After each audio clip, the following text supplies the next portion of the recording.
bonjour à tous. Je suis dans le cadre de cet Open Agri-Food venu vous parler de ce qu'est une filière et de comment elle entend créer de la valeur, et avec un exemple bien particulier puisque c'est la filière des huiles et des protéines végétales. Alors, cette filière, je suis pas venu les mains vides, je voulais vous l'expliciter. Ça, c'est une bouteille d'huile, vous la connaissez, vous la trouvez dans tous les bons supermarchés français, mais c'est pas un produit banal. D'abord, c'est fleur de colza de chez Le Sieur, et c'est surtout, elle porte derrière la marque Terre Oléo Pro, et c'est de ça dont je voulais vous parler.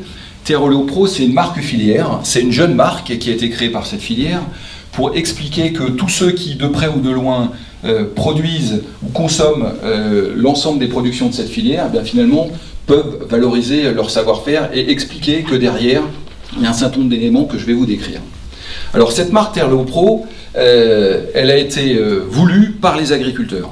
Elle a été voulue par les agriculteurs avec une idée finalement assez simple et qui fait peut-être un peu écho à ce que tu viens d'expliquer il y a quelques minutes, c'est qu'il faut parler aux consommateurs. C'est-à-dire qu'on n'est plus dans l'agriculture telle qu'elle s'est réalisée les 50 dernières années, c'est-à-dire on était en flux poussé, hein, il fallait produire parce que la France en avait besoin, et on est arrivé dans une économie où finalement on sent qu'il y a besoin de liens du producteur jusqu'au consommateur. Et c'est ça que porte Terre Oléo Pro, et c'est ça qu'elle veut véhiculer au sein de la filière, mais aussi auprès de toutes les marques qui demain veulent utiliser des produits de la filière. Alors, je vais peut-être aller un peu plus loin, je voudrais me présenter. Donc je suis Arnaud Rousseau, j'ai 43 ans, moi je suis agriculteur en Seine-et-Marne, donc pas très loin d'ici, pas très loin du Loiret. Je me suis installé sur la ferme de mes parents, parce que moi je n'avais pas ce souci de l'accès au foncier, qui est aussi la ferme de mes grands-parents et de mes arrière-grands-parents, qui est à l'endroit exactement où s'est passée la bataille de la Marne en 1914. Et donc je suis revenu sur l'exploitation familiale, après avoir été un peu faire le tour de la planète.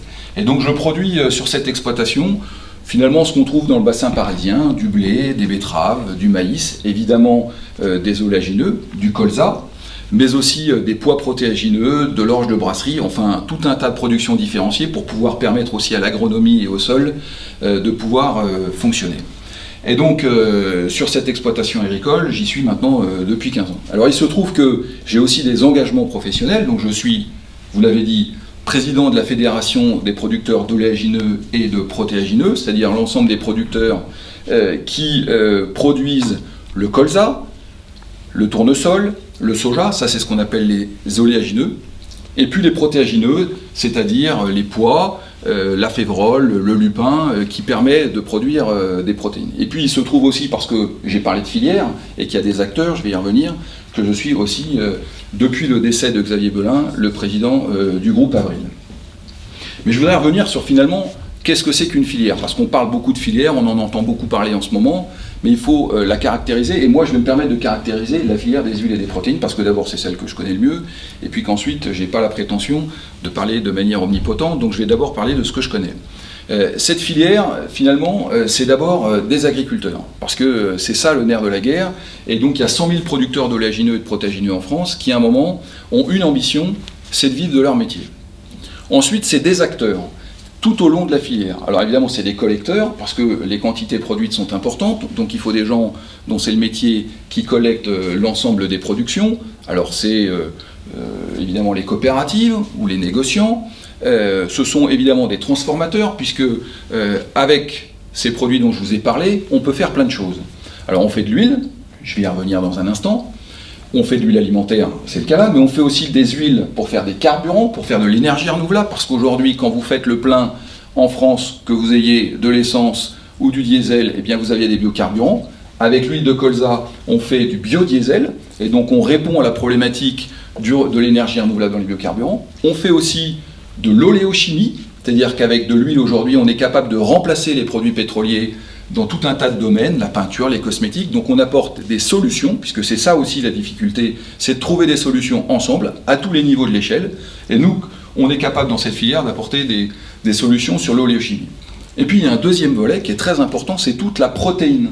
Parce que quand on écrase du colza, on a d'un côté de l'huile et on a de l'autre côté de la protéine. Et la protéine, c'est un vrai enjeu en Europe, c'est un vrai enjeu en France, c'est un vrai enjeu mondial. Pour se développer, on a besoin de protéines. Et donc cette filière, elle répond à tout un tas de domaines d'activité dans lesquels elle est capable d'amener des solutions. Alors je vous ai parlé des acteurs, je voudrais aussi insister sur le fait que ces acteurs, à tous les maillons de l'échelle, ils répondent à des questions d'innovation et de recherche, parce que les choses ne sont pas figées et qu'on doit être capable, à tous les niveaux, d'apporter à la fois de la transparence, du savoir-faire, le meilleur de la qualité, mais aussi continuer à chercher et à innover. Et tout ça dans une optique qui est de répondre à la problématique du consommateur qui aujourd'hui, et tu l'as dit tout à l'heure, veut mieux comprendre comment ça se passe, comment sont fabriqués les produits, quels sont les cahiers des charges, et comment finalement ça se traduit dans son acte d'achat. Donc vous avez compris, il y a deux enjeux. Il y a d'un côté le fait que l'agriculteur aujourd'hui, il veut d'abord vivre de son métier. Et ça, c'est moi, ce qui m'a poussé à m'engager et prendre un certain nombre de responsabilités, c'est de dire aujourd'hui, on a un modèle agricole qui est en pleine évolution. Moi, j'appartiens à une génération qui n'est pas celle de mes parents, de mes grands-parents et de la guerre, qui est tournée résolument vers l'avenir, qui veut donner du sens, mais qui aussi, et c'est pas pour opposer les modèles, voit une complémentarité de modèles, et veut interagir avec ce modèle. Et finalement, faire comprendre à l'ensemble des acteurs que, à tous les échelons, on doit être transparent, on doit apporter le meilleur du savoir-faire, le meilleur de la qualité, parce que le consommateur aujourd'hui, il veut, dans son acte d'achat, comprendre ce qui se passe. Donc on passe du consommateur au consommateur, et finalement, nous, on doit y prendre notre part. Alors une fois que j'ai dit ça, finalement on est un peu dans les grands mots, alors je voudrais en faire une traduction simultanée, et vous avez la bouteille derrière moi. Ce produit, c'est d'abord un engagement de 1000 producteurs. Et si je le dis ici, c'est parce que finalement, en région centre, c'est ici qu'a pris source ce produit Terre Oléopro Fleur de Colza. 1000 producteurs qui se sont engagés sur un cahier des charges avec leur coopérative. Ce cahier des charges, c'est évidemment une rémunération économique pour eux, parce qu'il faut aussi, je l'ai dit, qu'il puisse y avoir un complément de revenu. Donc il est de l'équivalent de 10 € la tonne. C'est un engagement sur le respect de bonnes pratiques agricoles, l'utilisation d'outils d'aide à la décision, sur le pilotage de l'azote. Alors, pour ceux qui ne sont pas des spécialistes, c'est comment on apporte la bonne dose au bon moment et au juste endroit, comment on est capable de suivre pour que la plante puisse bénéficier de cet azote sans qu'on ait de problématiques de pollution des nappes. Donc voilà, ça se fait aujourd'hui avec des outils qui peuvent être des outils de pesée, des outils satellitaires. Donc c'est l'utilisation de ça, c'est tout le sujet de l'agronomie, c'est l'utilisation d'un certain nombre de semences certifiées, c'est la traçabilité à tous les niveaux, c'est l'utilisation le moins possible d'intrants. Et ça veut dire que globalement dans cette filière, il y a l'utilisation de 25% de traitement de moins que dans les filières classiques. Donc vous voyez, c'est un cahier des charges avec une problématique environnementale. Et puis c'est aussi la volonté de répondre à une problématique sociétale de compréhension d'où vient le produit. Donc ces agriculteurs, ils sont tout à fait prêts, et je le suis aussi, à venir vous expliquer, ou encore mieux, vous déplacer sur leurs exploitations, à venir vous expliquer comment ça fonctionne. Ensuite, une fois qu'on a récolté la graine de colza au mois de juillet, eh bien finalement les coopératives allotent les lots, et ensuite pour en faire de l'huile, eh bien, il faut l'écraser. Donc il faut aller chez un triturateur, et il se trouve que c'est trituré près de Rouen, dans une usine qui s'appelle Grand Couronne, qui triture donc les lots qui sont réceptionnés, avec la certitude que ce sont des graines françaises. Donc graines françaises, ça veut dire non OGM, parce que vous savez qu'on n'a pas le droit de produire des organismes génétiquement modifiés, alors que de nombreux produits sont importés. Donc ça, c'est une garantie de produit 100% français, non OGM, et ensuite c'est mis en bouteille dans le nord de la France, avant d'être distribué. Donc il y a une traçabilité totale du début jusqu'à la fin, avec toujours la volonté qu'il y ait une valeur ajoutée qui soit créée tout au long de la filière pour qu'elle puisse être redistribuée. Parce que le vrai sujet de la création de la valeur, c'est aussi le sujet de la distribution de la valeur, qui sont deux choses radicalement différentes. Et c'est d'ailleurs, pour ceux qui suivent un petit peu l'actualité, tout l'enjeu des états généraux de l'alimentation qu'on a en ce moment, dans lequel finalement on se pose à la question à la fois des modèles de production, comment on peut produire de manière satisfaisante, en qualité, en quantité, mais aussi comment on assure aux producteurs, dont pour la moitié d'entre eux en 2016, le revenu est de 350 € par mois, vous m'avez bien entendu, comment on assure aux producteurs finalement la possibilité de continuer à vivre leur métier. Parce que finalement derrière c'est un choix de société. Est-ce que demain on veut continuer à avoir des producteurs en France, qu'ils soient maraîchers, qu'ils soient producteurs de grandes cultures, que ce soit d'ailleurs aussi des éleveurs, puisque tout ça est intimement lié. J'ai parlé d'alimentation d'huile, bon, ben, on voit bien que c'est de l'alimentaire, j'ai parlé biocarburant, mais la protéine, c'est aussi tout le sujet de l'élevage. Comment on conserve en France l'ensemble des productions, avec des marchés qui sont segmentés. Le Français qui fait le choix d'aller consommer en AMAP, il est totalement légitime. D'autres font le choix d'aller en supermarché, ils sont plus nombreux. Il y a de la place pour tout le monde, il n'y a pas d'opposition de modèles, il y a une complémentarité des modèles, et pour ça, et pour nous, c'est extrêmement important. Et pour terminer, je voudrais appuyer sur 2 points. Le premier, qui est extrêmement important pour moi, et que j'appuie sur un sondage assez récent qui a été fait par Ipsos avec LinkUp en 2016, c'est celui de la confiance du consommateur.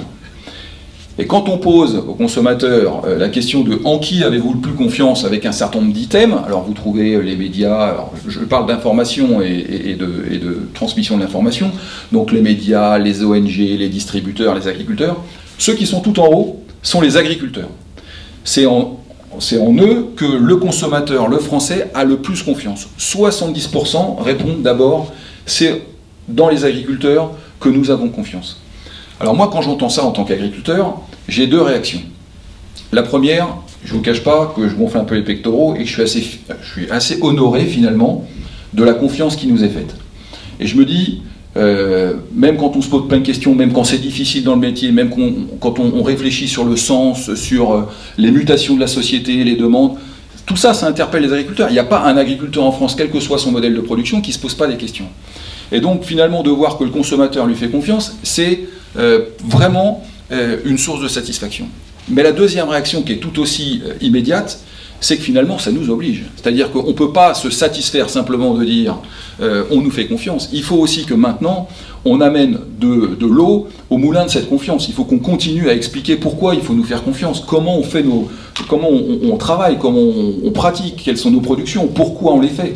Et on se rend compte bien souvent qu'il y a ou de la méconnaissance ou de l'ignorance, et que quand on ouvre ses portes et quand on explique, quel que soit encore une fois son mode de production, on est capable de créer ce lien. Donc je le redis, la confiance c'est extrêmement important, parce que, et notamment en France où on s'est souvent un peu râlé plus que les autres, le moteur de la confiance, c'est aussi le moteur de la manière dont on va avancer ensemble et répondre à l'attente du consommateur qui a aujourd'hui vraiment pris un virage et veut comprendre comment on fait. Et la deuxième chose, si vous permettez, avant de finir, sur laquelle je voudrais insister, c'est la question de la fierté. Parce que, quelque part, pour se lever le matin, et pour faire ce travail qui est parfois un travail difficile, mais qui est souvent un travail passionnel, enfin, je veux dire, quand on discute avec les agriculteurs, souvent ils font ça vraiment avec le cœur et avec les tripes, la question de la fierté est aussi une question essentielle. Et moi je le dis parce que dans cette filière, que je connais maintenant bien et que j'approche de très près, je me rends compte que tout le monde est extrêmement investi. Évidemment les agriculteurs, évidemment les partenaires, mais aussi l'ensemble de collaborateurs qui sont inscrits à tous les niveaux de la filière. Ça va être les collaborateurs des coopératives, ça va être les centres de recherche, ça va être évidemment les collaborateurs des filières industrielles. Tous sentent qu'ils ont une mission à remplir et que ça les rend fiers. Et je voudrais boucler la boucle, parce que finalement, cette filière, c'est aussi un modèle d'économie circulaire. Et je voudrais boucler la boucle parce que, pour moi, présenter aujourd'hui cette filière ici à Orléans, et finalement présenter cette marque Terre Oleo Pro, c'est rendre hommage à Xavier Belin, parce que c'est lui qui avait voulu ça. Et quand je parle de confiance et de fierté, quand je parle de Xavier Belin, vous devez comprendre que dans ma bouche, ça veut dire beaucoup. Et cette fierté, finalement, quand je vois le degré d'ouverture d'Open Agri-Food, quand je vois la diversité des présentations, la diversité des profils, et bien finalement je me dis que Xavier Belin, mais je le savais déjà, avait raison, et que Terre Oleo Pro est promise à un grand avenir. Merci beaucoup.